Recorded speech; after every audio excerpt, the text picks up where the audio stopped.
खाने का काम कर रही है। हनुमान जी बोले मैं चोर नहीं हूँ, अगर तू चोरों को खाती है तो सबसे बड़ा चोर तो तेरा राजा रावण है जो हमारी सीता जी को चुरा के बैठा है, उसे क्यों नहीं खा गई? सही है गलत है? सबसे बड़ा चोर तो राजा तेरा रावण है।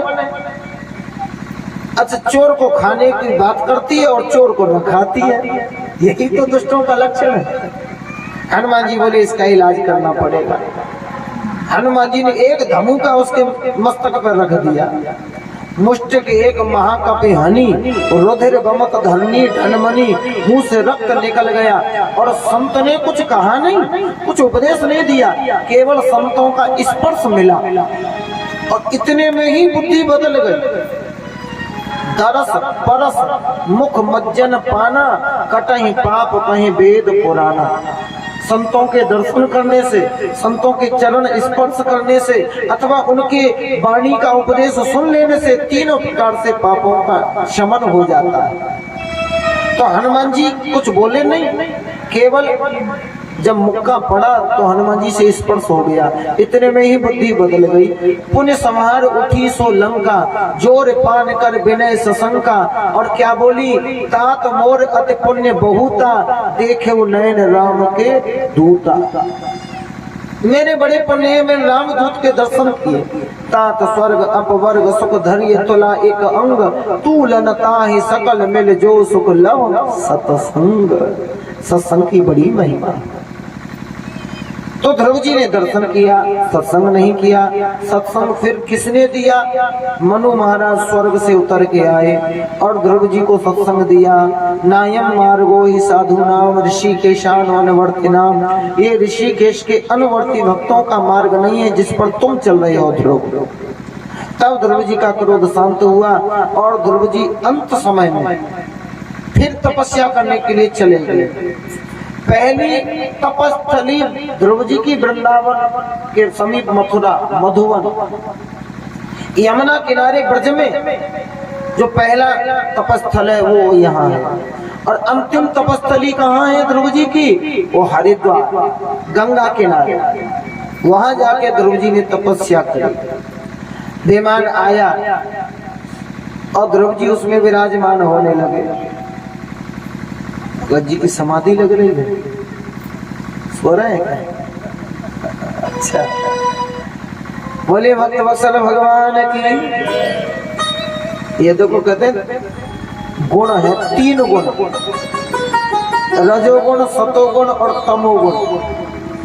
अब ये तीन गुण हैं तो बढ़िया और समय पे काम नहीं आते। मंदिर जाएंगे तो दुकान और मकान याद आने लगता है, मन रजोगुण से भर जाता है। अच्छा, दुकान और मकान में रहेंगे तो फिर सतोगुण याद आने लगता है, कथा हो रही है भाई, एक भी दिन नहीं पहुंच पाए, एक दिन तो जाना चाहिए, वहां फिर वो याद आने लगती है। अच्छा, कथा में आ गए तो फिर तमोगुण सवार हो जाता है। भगवान की कृपा बनी रही तो ठीक, वरना हाँ करके नींद समाधि आ जाती है। अच्छा, सोना बुरी बात नहीं है, ये प्रकृति है, आ जाती है नींद, इसमें भाई कोई क्या कर सकता है।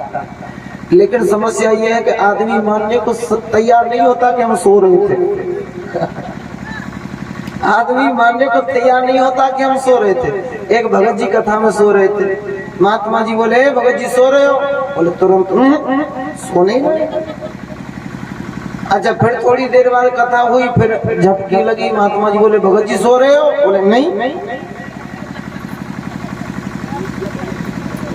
फिर ये बार बार आंख क्यों बंद कर लेते हो? बोले हम तो आंख बंद करके बड़े ध्यान से कथा सुन रहे हैं।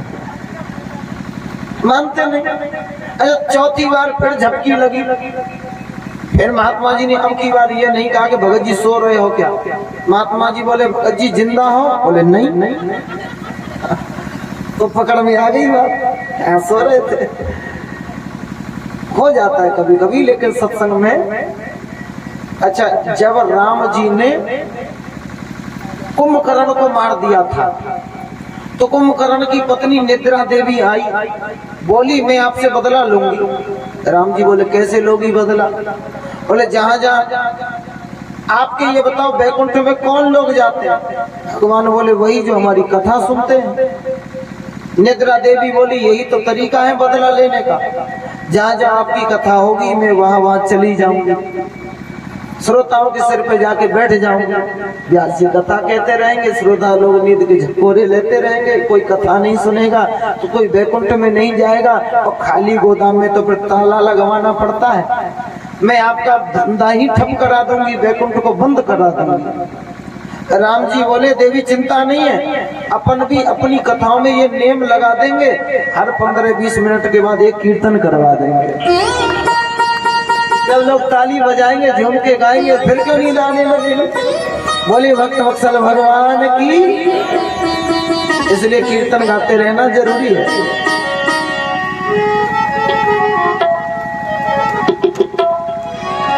तू राधे राधे बोल जरा, तू श्यामा श्यामा बोल जरा,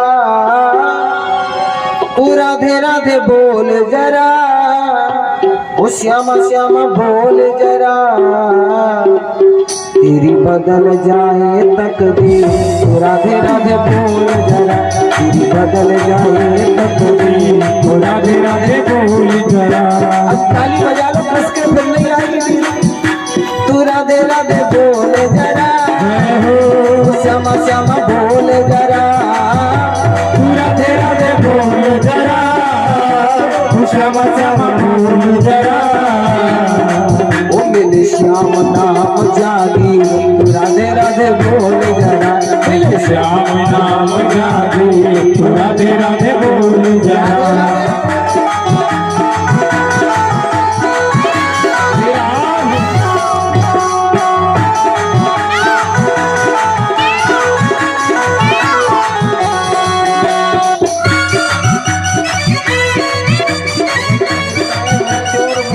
पदम दत्वा आरोहाद्भुतम ग्रहम, मृत्यु के शीश पर चरण रख के ध्रुव जी विमान में जा बैठे और विमान उड़ चला। बोले ध्रुव जी महाराज की, मृत्यु को जीत लिया।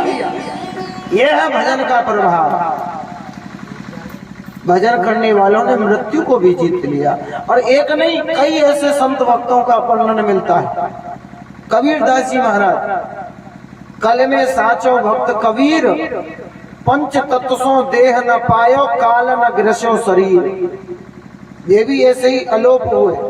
भक्तमती मीराबाई रण